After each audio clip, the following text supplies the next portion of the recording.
Bonjour, aujourd'hui on va se pencher sur un traitement que beaucoup de monde connaît, celui contre les remontées acides. L'idée, c'est de faire un tour d'horizon simple et clair pour bien comprendre comment ça marche et surtout comment bien l'utiliser. Allez, on y va?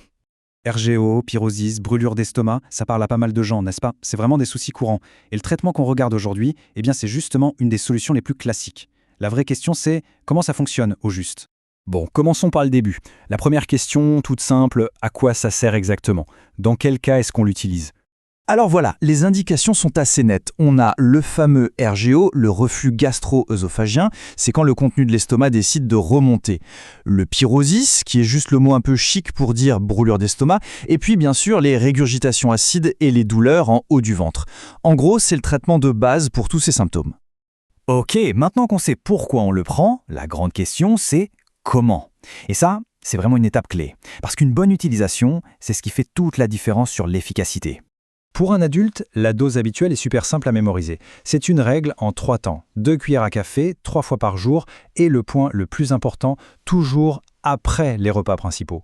Pourquoi après? On y reviendra, vous allez voir, c'est la clé de tout son fonctionnement. Et là, attention, un détail qui a l'air de rien mais qui est absolument essentiel. Il faut bien agiter le flacon avant de s'en servir. Ce n'est pas juste une recommandation, c'est obligatoire pour que les ingrédients se mélangent bien et que le produit puisse faire son travail correctement dans l'estomac. Un point de vigilance très important concernant les enfants. En dessous de 12 ans, pas question de donner ce médicament de sa propre initiative. C'est impératif de demander l'avis d'un médecin avant toute chose. On passe maintenant à un chapitre crucial, la sécurité. Il y a quelques règles d'or à connaître et la première est probablement la plus importante de toutes. 2 heures. Voilà, retenez bien ce chiffre. C'est la clé pour éviter tout un tas de problèmes, notamment les interactions avec d'autres médicaments.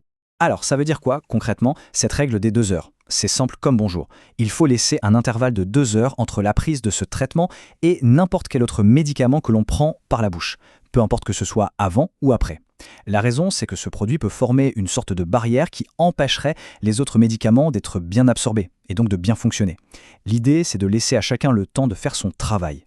Un petit détail pratique qui a son importance, une fois que le flacon est ouvert, on peut le garder pendant 6 mois. Le bon réflexe, c'est de noter la date d'ouverture directement sur la boîte, comme ça, on est tranquille. Bon, c'est un traitement qui est très sûr pour la grande majorité des gens. Mais il y a quand même certaines situations où il faut être particulièrement vigilant, voire l'éviter complètement. Voyons ça de plus près. Ici, la prudence est vraiment le maître mot. C'est carrément contre-indiqué pour les enfants qui ont une fonction rénale affaiblie.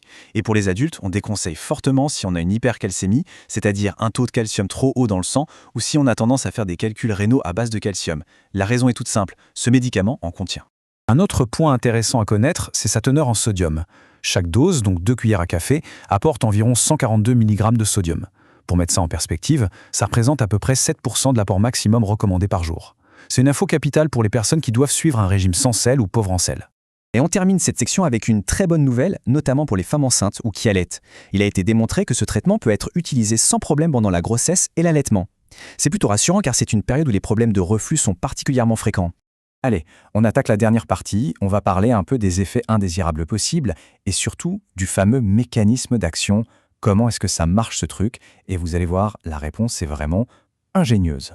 Du côté des effets secondaires, rien de très surprenant, on reste principalement dans le domaine digestif, ça peut être de la constipation, parfois de la diarrhée, très rarement des cas d'occlusion intestinale ont été signalés, et puis on retrouve notre histoire de calcium, une augmentation du taux de calcium dans le sang est possible, ce qui nous ramène directement aux précautions qu'on a vues juste avant.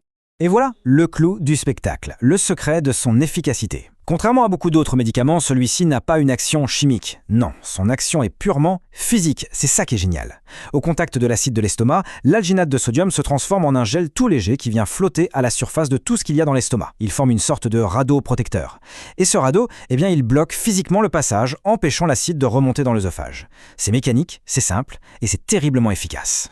Et tout ça, ça nous amène à une réflexion finale.